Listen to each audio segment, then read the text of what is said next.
The rain fell gently outside the tall glass windows of the luxurious Skyview restaurant, where wealthy businessmen and celebrities came to dine under shimmering chandeliers.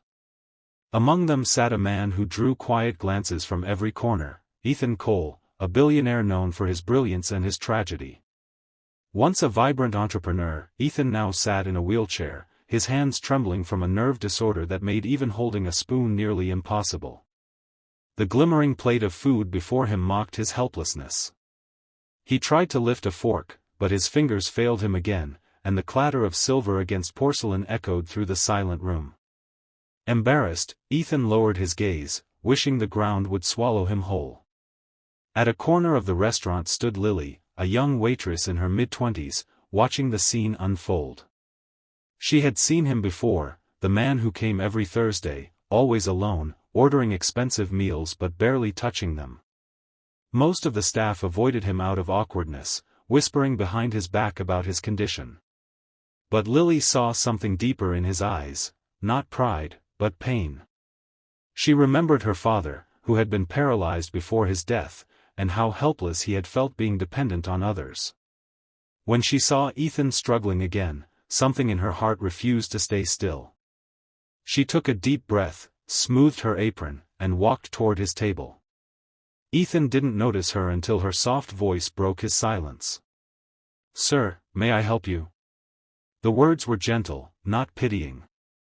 His first instinct was to refuse, to protect what little dignity he had left. "No, thank you," he muttered, his voice hoarse. But then his trembling hand betrayed him again, dropping the fork once more. The other diners turned slightly to watch, pretending not to stare. Shame burned through him.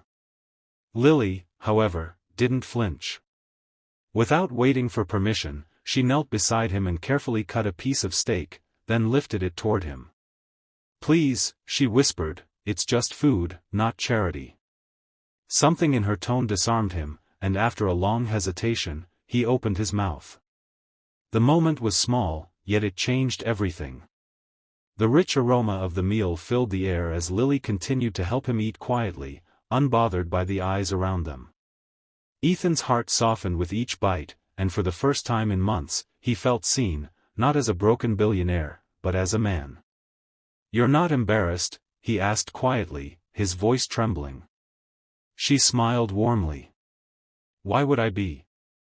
We all need help sometimes. You helped people through your companies, didn't you?"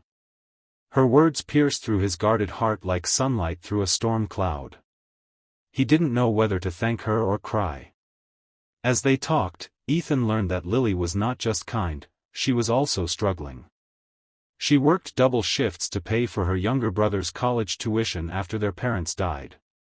Her shoes were worn, her uniform faded, but her spirit burned with quiet strength. Ethan found himself returning every Thursday, not just for the food, but for the moments shared with her. She never treated him like a customer or a billionaire, but like a human being.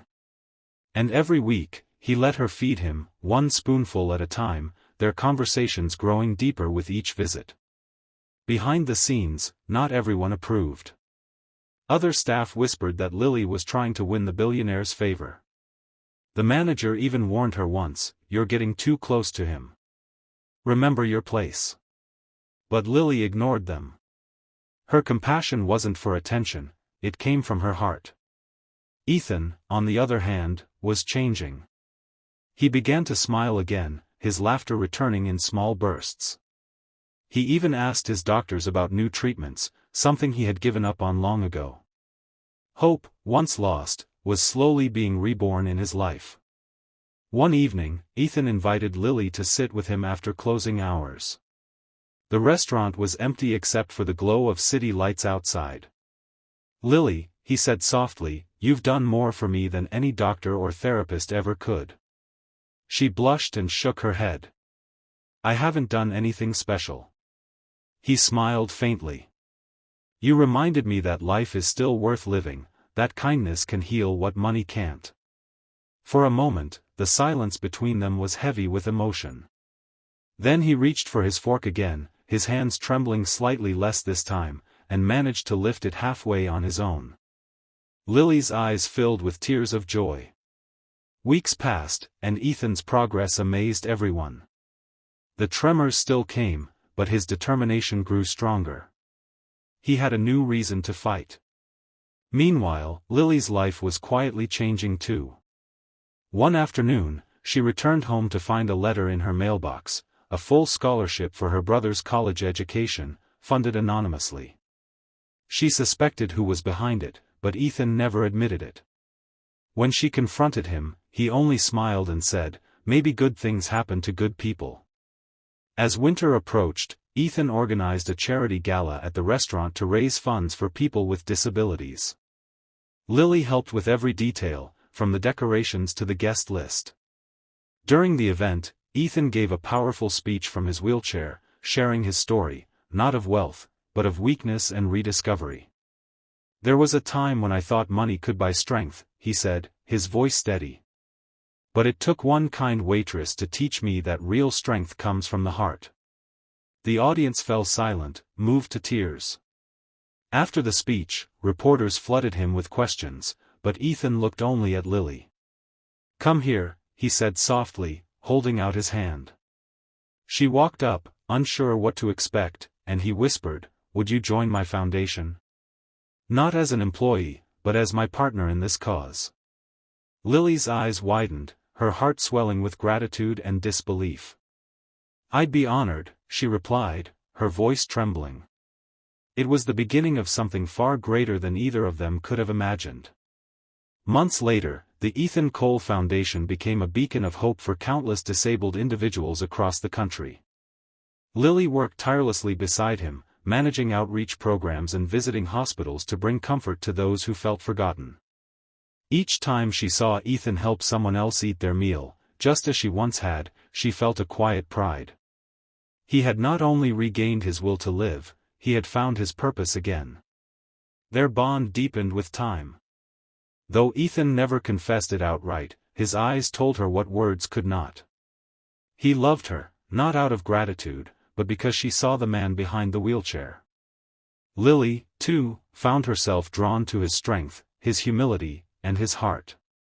But both knew that love wasn't about grand gestures, it was about presence, about being there for each other when the world turned away. One night, as they closed the foundation office, Ethan looked at her and said, "You know, I used to think being handicapped meant being less. But now I realize it gave me something no wealth ever could, a chance to truly feel human." Lily smiled, placing a hand over his. "And maybe," she whispered, "you were never broken. You just needed someone to remind you how to heal." The words hung in the air like music. Ethan's health continued to improve gradually, though the tremors never fully disappeared. Yet he no longer hid them. Instead, he used them as part of his story, proof that strength isn't the absence of weakness, but the courage to live despite it. Lily often stood beside him during interviews and speeches, her quiet presence grounding him. Together, they inspired thousands. As years passed, the restaurant where it all began remained special to them. Every Thursday, they still visited, sitting by the same window where she had first helped him.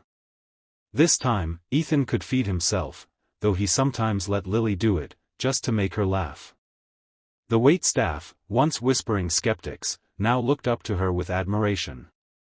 She had turned compassion into power, and love into healing. Their story spread beyond borders, the waitress and the billionaire who changed the world. People found hope in it, proof that kindness could cross all boundaries of status and pain. Journalists called it a miracle, but Ethan always corrected them gently, it wasn't a miracle. It was kindness, and kindness is something anyone can give. In their final act of love, they opened a new branch of their foundation, a cafe run entirely by differently abled staff, giving them dignity through work. On opening day, Ethan, his hands still slightly trembling, poured Lily a cup of coffee and smiled. "You once fed me when I couldn't eat," he said softly. "Now it's my turn to serve you." Tears filled her eyes as she whispered, "You already have, more than you'll ever know." As the sun set behind the skyline, they sat side by side, watching people enter the cafe with laughter and warmth. The same